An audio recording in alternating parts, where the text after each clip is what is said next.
Parking பண்ணுறதுக்காக வந்திருக்கேன். இப்போ பார்க்கிங் பண்ணக்குள்ள நிறையா பேருக்கு இந்த பிரச்சனை அப்படின்றது வரும்.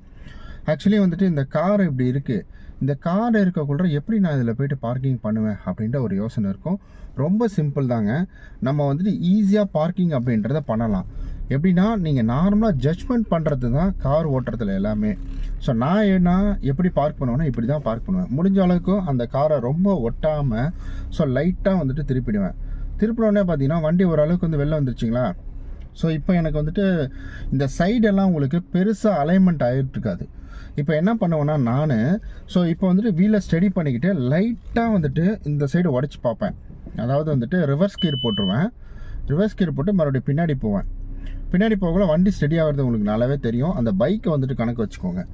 இப்போ வந்துட்டு இந்த சைடு வந்து எக்ஸ்ட்ரா போயிடுச்சு வண்டி. இப்போ அப்படியே என்ன பண்ணோம்னா நம்ம ஒரு கொஞ்சம் தூரம் வந்துட்டு பின்னாடி போகணும்.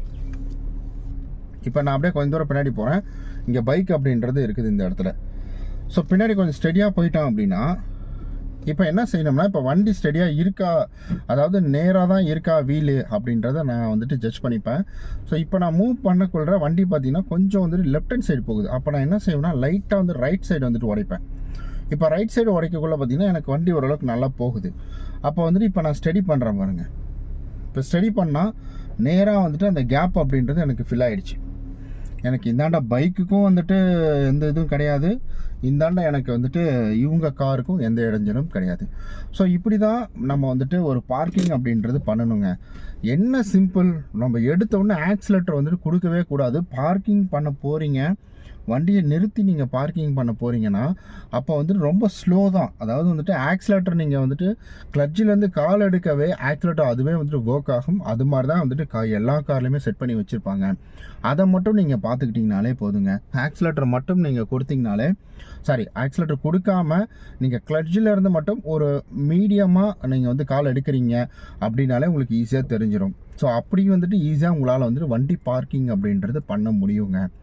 ஸோ இதை தான் இன்றைய வீடியோவில் நான் சொல்லணும்னு நினச்சேன். ஏன்னா நான் வெளியில் கேமராலாம் வச்சு எடுக்கணும்னு தான் நினச்சேன்.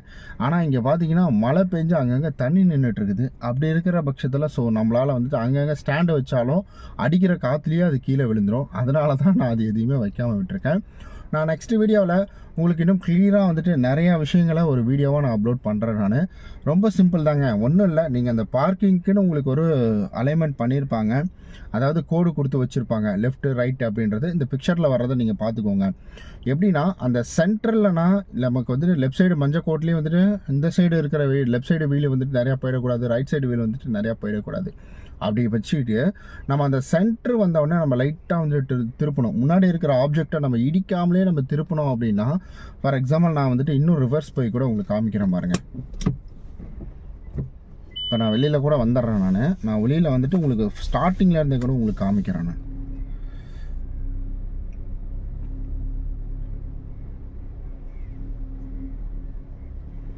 ஸோ இப்போ வெளியில் வந்துட்டோமா. இப்போ எனக்கு வந்துட்டு சென்டர் என்னன்னா, இருங்க இன்னும் கொஞ்சம் பின்னாடி கூட வந்துடுறேன்.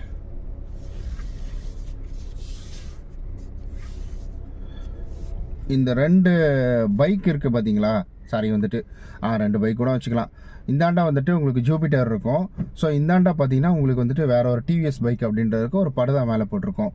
இந்த சென்டரில் தான் நான் வண்டி பார்க்கிங் அப்படின்றது வந்துட்டு பண்ணணும். இந்த காருக்கும் இந்த வெஹிக்கிளுக்கும் சென்டரில் ஈஸியாக அதை பார்க் பண்ணிட முடியும். ஆனால் பிரச்சனை என்னென்னா, அவங்க டோர் திறந்தால் நம்ம வண்டி இடிக்கக்கூடாது, இவங்களும் டோர் திறந்தால் நம்ம வண்டி இடிக்கக்கூடாது. ஏன்னா இவங்க வண்டி சின்னது தான், ஆனால் இருந்தாலும் டோர் அப்படின்றது எல்லாத்துக்கும் ஒரே மாதிரி தானே இருக்கும். ஸோ அப்படி இருக்கிற பட்சத்தில் பெருசாக வித்தியாசமும் வராதில்ல. அப்படி இருக்கிற பட்சத்தில் அது நமக்கு ஒரு பிரச்சனையாக இருந்துடக்கூடாது. அவங்க திடீர்னு டோர் திறக்கக்குள்ள டப்புன்னு நமக்கு வண்டியில் எங்கேயும் இடிச்சிடக்கூடாது. அதனால் கவனமாக இருக்கணும். இப்போ நான் என்ன பண்ணுறேன்னா, அந்த காரை வந்துட்டு நான் இடிக்காமல் என்னால் எப்படி வளைய முடியுமோ அப்படி வளையிறேன். நான் ஆக்சிலேட்டரில் எதுவுமே கொடுக்கல, கிளட்ஜிலேருந்து மட்டும்தான் கால் எடுக்கிறேன். ஸோ இப்போ எனக்கு இந்த ஜட்ஜ்மெண்ட்டு தெரியும். ஸோ இப்போ வந்துட்டு என்னால் அந்த காரை இடிக்காமல் என்னால் வந்துட்டு போக முடியுது பாருங்கள். இங்கே பாருங்கள், இப்போ நான் வந்து வளைஞ்சிட்டேன், அழகாக வளைஞ்சிட்டேன். இப்போ வந்து வளைஞ்சிக்கிட்டே தான் இருக்கணும். நீங்கள் ரொம்ப வளைஞ்சோட லைட்டாக வளையணும். இப்போ எனக்கு இந்த கேப் அப்படின்னு எடுத்துக்கிட்டிங்கன்னா ரொம்ப பெரிய கேப் அப்படின்றது இருக்குது. இப்போ சைடில் வந்துட்டு திருப்புறம் பாருங்கள், வண்டியோடைய கேப் அப்படின்றது பெருசாகவே இருக்குது. இன்னும் நான் உங்களுக்கு எடுத்து காமிக்கிறாருங்க.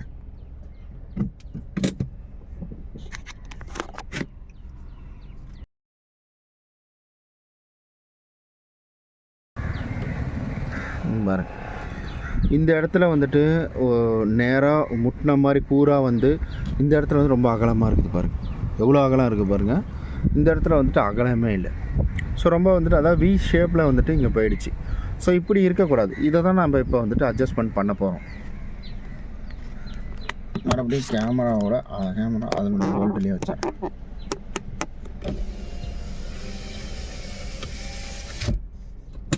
ஓகே, இப்போ நம்ம ரிவர்ஸ் கீர் போட்டுட்டு உங்களுடைய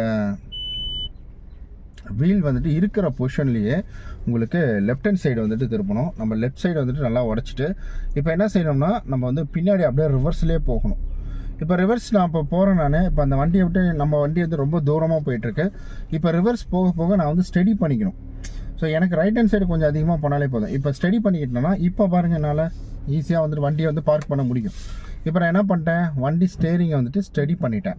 வண்டி ஸ்டேரிங் ஸ்டடியாக இருக்கா அப்படின்னு பார்க்குறதுக்கு ஃபஸ்ட்டு கியரை போட்டு ஆக்சிலேட்டர் மட்டும் நீங்கள் கொடுத்தீங்கன்னா உங்களுடைய வீலு, அதாவது லைட்டாக கொடுக்கணும், உங்களுடைய வீல் எந்த பக்கம் போகுதுன்றத ஒரு டிரைவரால் கட்டாயம் செக் பண்ண முடியும். அவங்களுக்கு அந்த உணர்வு அப்படின்றது வரும். அதுக்கு நீங்கள் வந்துட்டு பெருசாக இதெல்லாம் பண்ணணும் அப்படின்ற அவசியம்லாம் கிடையாதுங்க. ஸோ அதெல்லாம் கற்றுக்கணும் அப்படின்லாம் அவசியம் கிடையாது. லைட்டாக வந்துட்டு போனீங்கன்னா இப்போ நம்மளுடைய வண்டி எப்படி இருக்கும் பார்த்திங்கன்னா, ஸ்டெடியாக இருக்கும், அதாவது நேராக இருக்கும், சுகுராக நேராக இருக்கும். இதை நான் வெளியில் கூட உங்களுக்கு போய் காட்டுறேன் பாருங்கள். முதல்ல வேறு மாதிரி இருந்தது, இப்போ ரெண்டு பக்கமும் பார்த்திங்கன்னா ஸ்டெடியாகவே உங்களுக்கு வந்துட்டு வண்டி இருக்கும். இப்போ நம்ம வண்டியை வந்துட்டு பார்க் பண்ணிட்டோம். நீங்கள் பார்க் பண்ணக்கொள்றையும் வண்டியை நிறுத்தக்கொள்றையும் ஹேண்ட் பிரேக் அப்படின்றது ரொம்ப ரொம்ப முக்கியம். ஹேண்ட் பிரேக் போடாமல் நீங்கள் வண்டியை நிறுத்தாதீங்க. ஏன்னா கார் அப்படின்றது ஒரு வந்துட்டு நல்ல வெயிட் இருக்கக்கூடிய பொருள். அது திடீர்னு வந்துட்டு இறக்கம் கொஞ்சமாக இருந்தாலும் சரி, அது கொஞ்சம் மூவ் பண்ணி சருன்னு வந்துட்டு போக ஆரம்பிச்சிடும். அதனால் தயவு செஞ்சு வந்துட்டு ஹேண்ட் பிரேக் போடாமல் உங்களுடைய வண்டியை வந்துட்டு நீங்கள் மூவ் பண்ணவே கூடாது. அதாவது வண்டியிலேருந்து நீங்கள் கீழே இறங்கக்கூடாது. அதே போல் டிராஃபிக்கில் நிற்கக்கொள்றையும் நீங்கள் மற்ற வண்டியை பார்க்கக்கூடிய உங்களுக்கு தெரியும் உங்கள் வண்டி பின்னாடி போகுதா இல்லையான்றதை அடிக்கடி பிரேக்கில் காலை வச்சு செக் பண்ணிக்கோங்க. இப்போ பார்த்தீங்களா எவ்வளோ கேப் இருக்குது அப்படின்றத. ஸோ இப்போ டோர் திறந்தாலும் இது வந்துட்டு இடிக்காது. அண்ட் அதே போல் கீழே தடத்தை பார்த்தீங்கன்னா முதல்ல இருந்த நம்ம தடம் எதுனா இதுதான். ஸோ இதில் தான் நம்ம வந்தோம். இப்படி வரக்குள்ள வண்டி இந்த முன்னாடி அவங்களோட வீல் நம்மளோட வி ஷேப்பில் வந்துட்டு இடிச்சிட்டு நின்றுட்டு இருந்துக்கும். அதுக்கப்புறம் ரெண்டாவது தடம் தான் இந்த தடம். நம்ம அப்படியே ரிவர்ஸில் போயிட்டு நம்ம மறுபடியும் இந்த தடத்தில் அங்கே போய் ஸ்டடி பண்ணிக்கிட்டு நம்ம இந்த இடத்துல வந்திருக்கிறோம்.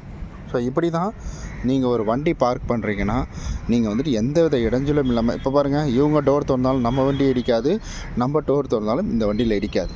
ஸோ அப்படியே இருந்தாலும் நீங்கள் ஒரு சில விஷயங்கள்லாம் டோர் திறக்கக்குள்ள ரொம்ப பொறுமையாக தான் நீங்கள் திறக்கணும். பக்கத்து வண்டியில் இடிச்சிடாதபடி.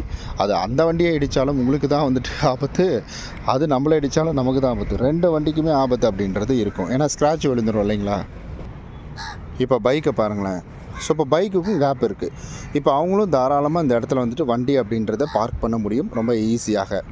ஸோ ரெண்டு பக்கமும் நம்ம கேப் அப்படின்றத விட்டு தான் வண்டியை நிறுத்தியிருக்கிறோம். இப்போ ரெண்டுத்துக்குமே உங்களுக்கு வந்துட்டு எந்த வித இடைஞ்சல் அப்படின்றது வந்துட்டு கிடையாதுங்க. ரொம்ப சேஃபாக பார்க் பண்ணுறதெல்லாம் ரொம்ப ஈஸி தாங்க. இதில் கஷ்டம்லாம் கிடையாது. உங்களோட ஸ்டேரிங் பாருங்கள், கீழே தெரிஞ்சிருக்கும் பாருங்கள் எப்படி வளைஞ்சி எப்படி நேராகிட்ருக்குன்னு சொல்லிட்டு. ஸோ ரொம்ப சிம்பிள் தான். பட் ஆனால் நம்ம பதட்டப்படாமல் பயப்படாமல் வண்டியை பார்க் பண்ணாலே அதுவே வந்துட்டு போதும். ஓகே நண்பர்களே, ஸோ இது போல் உங்களுக்கு கார் சம்மந்தப்பட்ட டிப்ஸை பற்றி தெரிஞ்சுக்க நம்மளுடைய சேனலை மறக்காமல் சப்ஸ்கிரைப் பண்ணிக்கோங்க. நம்ம நாளைக்கு இது போல் வேறு ஒரு பயனுள்ள வீடியோவில் சந்திக்கலாம். பாய்.